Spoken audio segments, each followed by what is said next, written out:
Dante. This is part 2 of my introductory little talk.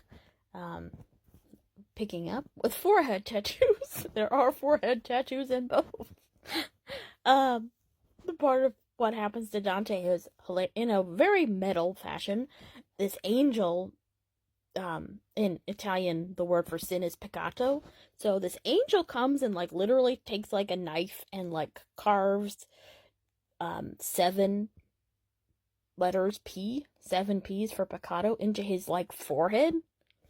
And kind of brands him with 7 letters that symbolize the 7 deadly sins. And then as he goes through each terrace, then they get lighter. One, like, disappears if he goes through the terrace of pride. Then he's like, okay, I only have, like, 6 more forehead tattoos. And so that, of course, reminded me of, like, the forehead tattoos, in Fortnite that she takes on Post Malone's forehead tattoos. I just thought that was cool. I was like, not the tattoos! Or forehead marking, they're not really tattoos. They're kind of like, it's kind of more of a brand, I think. Or an incision. So that's happening. There's a lot of rapture and sleep and dreaming in both. Big fear, it's a big, imagery in both, and since time is normal in purgatory, as opposed to both Inferno and Paradise are kind of beyond time in different ways, but time is normal, so Dante goes to sleep every night, and he has, like, a crazy, trippy dream every night that's different compared to where he is as he goes up the mountain. And then there's a lot of, like, dreaming energy and, like, ecstatic visions and all that. So there's a lot of that in TPD as well. There's a lot of distortion of bodies and senses. Even just, like, the cover art of the main TPD, where she's kind of twisted. And she talks about hearing voices, or, seeing different things, or alien abductions. Like, her senses are all off. Smelling smoke when it isn't there, or wanting smoke instead of clear air, and all of that. And in terms of prayer, and there's a lot of subversion of prayer, and then also saying, like, you don't need to pray for me, and then choosing, subverting religious language, which Dante also does in terms of high-low language, and he also sort of changes different prayers to suit he changes the words of certain prayers to have it fit better in the rhyme scheme. So he does a lot of that.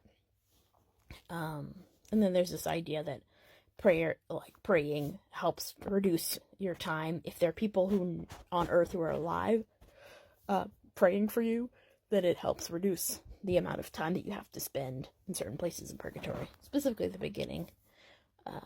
There's a lot of beach, ocean, hurricane, earthquake, natural disasters as purification imagery. And then the whole thing is journeying back to the state of innocence, as you were in Eden, before you could even be able to sin, or you even had knowledge of what a sin would be. A lot of imagery of climbing a mountain. A lot of lightning and light and energy, like the conduit stuff we had been talking about from the Karma video and all of that. There's a lot of references to Mary.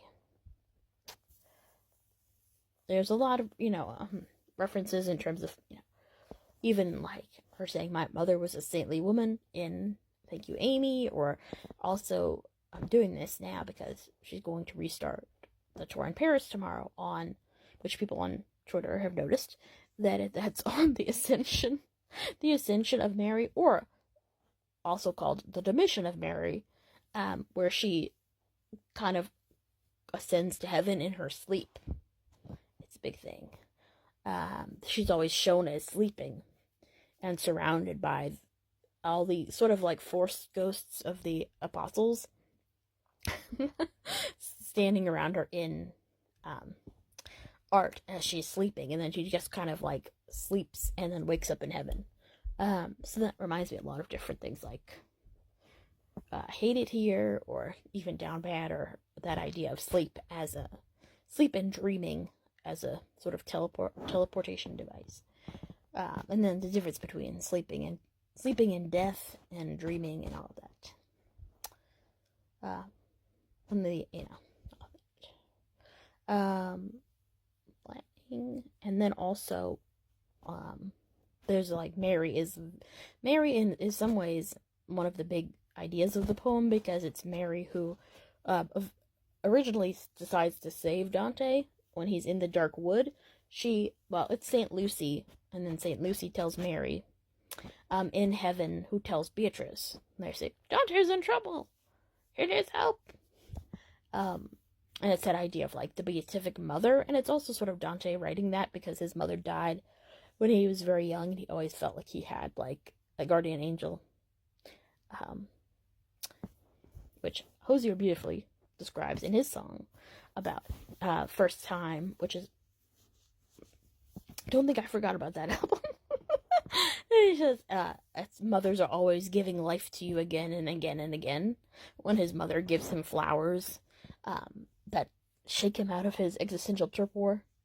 So there's this idea of mothers helping you. And then at the end, so anyway, this idea of a fairy godmother and all of that. And then in Purgatory, Mary is everywhere, because there's like an example of Mary doing the right thing. That's the opposite of what the sin is that's being purged on each terrace.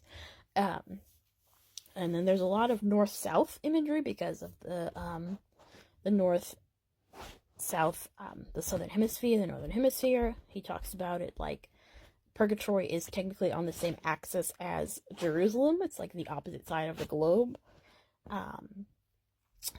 And I was noticing that there's a lot of north and south references in this album. Really interesting. And then there's a lot of inversions and mirror images. There's a lot of twos, as I mean, it's the second part of the poem and all of that.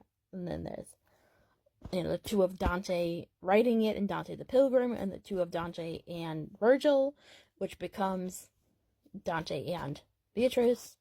There's a lot of twos going on. And the walking in circles, she says in How Did It End? She was walking in circles aimlessly. And then we even mentioned terraces. The terrace on the ghosts dancing on the terrace. Are they embarrassed that I can't get out of bed because something counterfeit is dead? And then this is kind of just a silly one, but I was thinking about like the black and white hearts that she's using as a symbol of this album, and that's part of Dante's thing, was like his political thing about why he was exiled, was because his political sort of party split into two, and it was symbolized by black and white, not racially, but just that they had they called themselves the blacks and the whites because they were originally just the Guelphs. They were the Guelphs and the Ghibellines, and then the Guelphs won, and they split into the black and the white. And then there's a lot of dualism of body and soul. As you can see, hell is upside down, and he has to crawl up Lucifer's legs in the end of hell, and to get to Purgatory. But normally, people arrive at Purgatory by boat. But anyway, I wanted to talk about Mary. So the examples of Mary. Mary has an example in each terrace. Something from her life that helps people be on the straight and narrow. So it's just interesting. And then at the end of the whole poem, he meets Mary. So I don't know if something's going to happen Mary related. And then just end that. I was like, she's on the mountain. She's at the top of the mountain reuniting with herself. And it looks like a purgatorial mountain to me.